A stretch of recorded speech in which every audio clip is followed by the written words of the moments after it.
You start with step one, which is defining what success is for you. I would say make sure it's no more than 3 to 5 criteria, because otherwise we can get lost.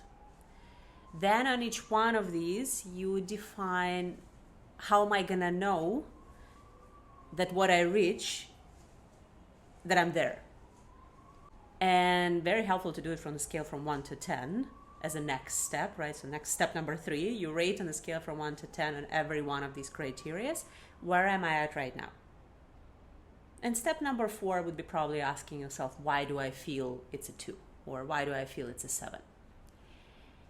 And every so often, I wouldn't say every week, but maybe every 3 to 4 weeks, look at these criteria and measure yourself again.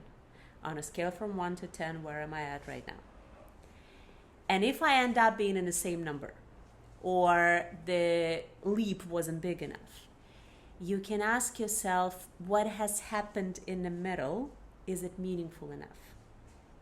I can still be at 6, and I was at 6, but it's a very different 6. I was in the beginning of 6, and now I'm at the end of 6, because this whole time I spent trying to get the courage to get to the next stage of my success process, which would be almost reaching for 7, but I'm not ready yet.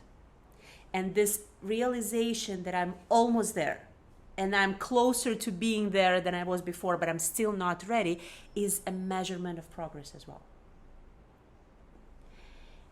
And the step number 5 would be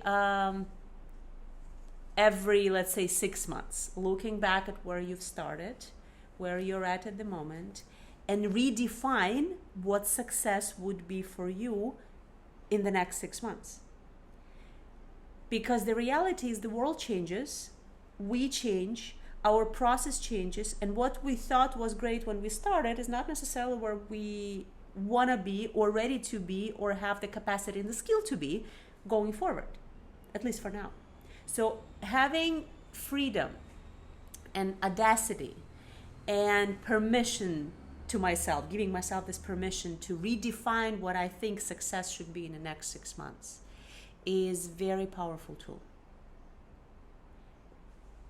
which is not going to completely protect me from trying to compare myself with others, but it can help to maintain my own sense of authenticity.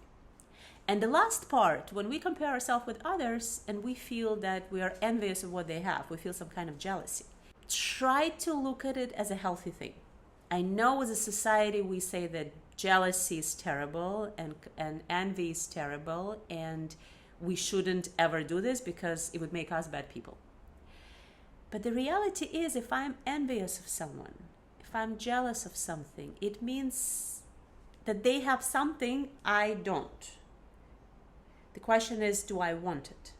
If I want it, what is the purpose behind it that I want it? And then once you recognize it, you go, okay, well, what are my ways to get there? And that's it.